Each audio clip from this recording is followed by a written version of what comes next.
अस्सलाम वालेकुम। उम्मीद करता हूँ आप सब लोग ठीक होंगे। तो आज की बिग गुड न्यूज़ है आप लोगों के लिए, जो लोग कनाडा आ रहे हैं या जो आने वाले हैं, जो ऑलरेडी कनाडा में भी मौजूद हैं। और आप लोगों का एक ही अक्सर क्वेश्चन होता था इंस्टाग्राम के डीएम पे भी और कमेंट में भी कि सर 2023 की 28 फरवरी को जो visitor visa to convert work में हो जाता था वो तो एक्सपायर हो रहा है, अब हमारा आगे क्या बनेगा। अब आपको बिल्कुल परेशान होने की ज़रूरत नहीं है।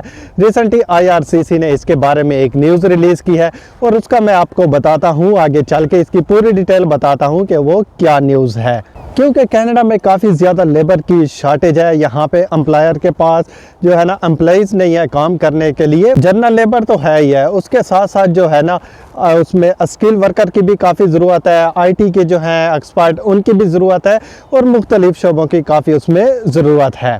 क्योंकि यहाँ पे जनरल लेबर में, वेयर हाउस में भी शार्टेज है, फैक्ट्रियों में भी शार्टेज है और जो स्टोरों पे लोग काम करते हैं वहाँ पे भी बहुत ज़्यादा शार्टेज हुई पड़ी है। तो एम्प्लॉयर यहाँ पे जितने थे ये वहाँ पे अपनी एलएमआई देते हैं और जॉब की पोस्टिंग वहाँ पे करते हैं कि हमें यहाँ पे जो है ना एम्प्लॉइज़ चाहिए, हमारे पास बंदे नहीं है काम करने के लिए। ओंटारियो समेत पूरे कनाडा में ही शार्टेज हुई पड़ी है। अब यहाँ पे जो वेयर हाउस हैं वहाँ पे भी है, चाहे आप यहाँ एयरपोर्ट पे चले जाएं, किसी शॉप में चले जाएं तो जॉब ही जॉब है और जॉब की पोस्टिंग लगी हुई है। एक तो जो कंपनियों की वेबसाइट है वहाँ पे होती है और दूसरा यहाँ पे एम्प्लॉयमेंट एजेंसियाँ होती हैं। एम्प्लॉयमेंट एजेंसी के थ्रू भी आप यहाँ पे अपनी जॉब ले सकते हैं जो इनसाइड कनाडा आए होते हैं। तो उनको एजेंसी के पास जाना पड़ता है, वहाँ पर अपनी रजिस्ट्रेशन करवानी पड़ती है और जैसे उनके पास जॉब होती है तो उनको फ़ौरन ही दे देते हैं। अक्सर तो यहाँ पर आप एम्प्लॉयमेंट एजेंसी के पास जाएँ, वो आपको फ़ौरन ही कह देंगे कि जी फ़लाँ जगह पर हमारे पास जॉब अवेलेबल है, आप वहाँ पे चले जाएं। और साथ साथ स्किल वर्कर की भी बहुत ज़रूरत है। स्किल वर्कर में काफ़ी ज़्यादा आ जाते हैं, आप लोगों को मैंने ऑलरेडी भी वीडियो में बताया हुआ है।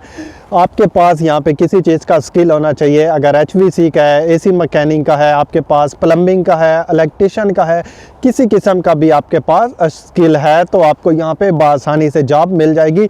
जॉब ऑफ़र आप ले सकेंगे यहाँ पे, जिसको कहते हैं LMIA। अगर आप लोग कनाडा आ रहे हैं तो आपके पास कोई ना कोई स्किल होना ज़रूरी है। जिस फील्ड में आप इंटरेस्टेड हो वो स्किल आप वहाँ से ज़रूर अपनी बैक कंट्री से सीख के आएँ। कनाडा में अगर आप यहाँ पे विजिटर वीज़े पे आ रहे हैं तो आपको बआसानी यहाँ पे वर्क परमिट में आपका बआसानी कन्वर्ट हो जाएगा। यहाँ पे जो अक्सर डिमांड है वो है प्लम्बर की, यहाँ पे डिमांड है इलेक्ट्रिशियन की, यहाँ पे डिमांड है।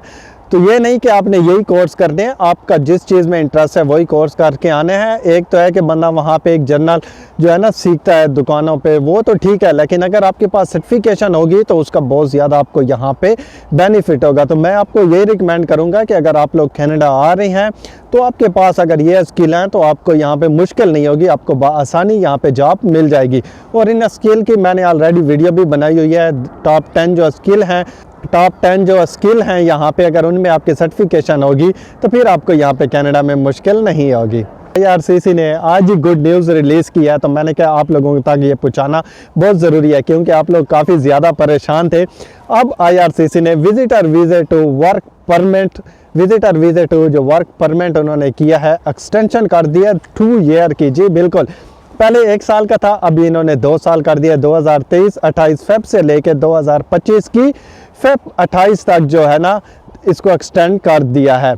एक्सटेंड कर दिया क्यों? इस वजह से एक्सटेंड किया है कि यहाँ पे बहुत ही ज़्यादा लेबर की शार्टेज है।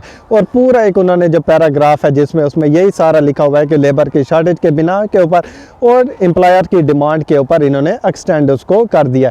पहले तो ये होता था अगर आपको यहाँ पे जॉब मिलती थी तो आपको बॉर्डर के ऊपर जाना पड़ता था या कनाडा से कंट्री से बाहर आपको जाना पड़ता था, फिर आप वापस आएँ तो फिर आप जॉब ले सकते थे। अब आपको ऐसा बिल्कुल भी करने की ज़रूरत नहीं है। अब आप यहाँ पर अपना विजिटर वीज़े पे आए, अपनी जॉब फाइंड करें, यहाँ पे LMI लें और आपको फ़ौरन यहाँ पे उस टाइम उसके बाद आप अपना काम पे लग जाएं। तो ये एक बहुत ही अच्छी आप लोगों के लिए न्यूज़ है और साथ ही साथ आपको यहाँ पे PR भी साथ मिल जाएगा। तो आप परमानेंट रेजिडेंसी जब आपको मिल जाएगी, आप अपनी यहाँ पे फैमिली को बुलाएं, बच्चों को भी बुलाएं और यहाँ पे आप लोग सेट हो जाएं। तो जिन लोगों ने विजिटर वीज़ा अप्लाई नहीं किया हुआ है वो फ़ौरन ही विजिटर वीज़ा अप्लाई करें, लेकिन ये आपकी रिक्वायरमेंट होनी चाहिए। अब जिन की विजिटर वीज़े की रिक्वायरमेंट पूरी है वो फ़ौरन ही विजिटर वीज़ा अप्लाई करें क्योंकि अभी 2 साल आप लोगों के पास है, यहाँ पे आप अपना वर्क परमिट में कन्वर्ट कर लेंगे, और जिनका ऑलरेडी लगा हुआ है तो वो कनाडा में आके अपनी जॉब फाइंड करें, क्योंकि आजकल विजिटर वीज़े का रिस्पॉन्स भी बहुत जल्दी आ रहा है और अक्सर रिफ्यूज़ल भी आ रही हैं और लोगों का लग भी रहा है। फ्रेश पासपोर्ट पे भी वीज़े लग रहे हैं अगर आप रिक्वायरमेंट बीट करते हैं तो। उम्मीद करता हूँ आज की वीडियो आपके लिए काफ़ी हेल्पफुल हुई होगी। मिलेंगे एक और नई वीडियो के साथ, तब तक आप रखें अपना ख्याल। टेक केयर एंड अल्लाह हाफिज़।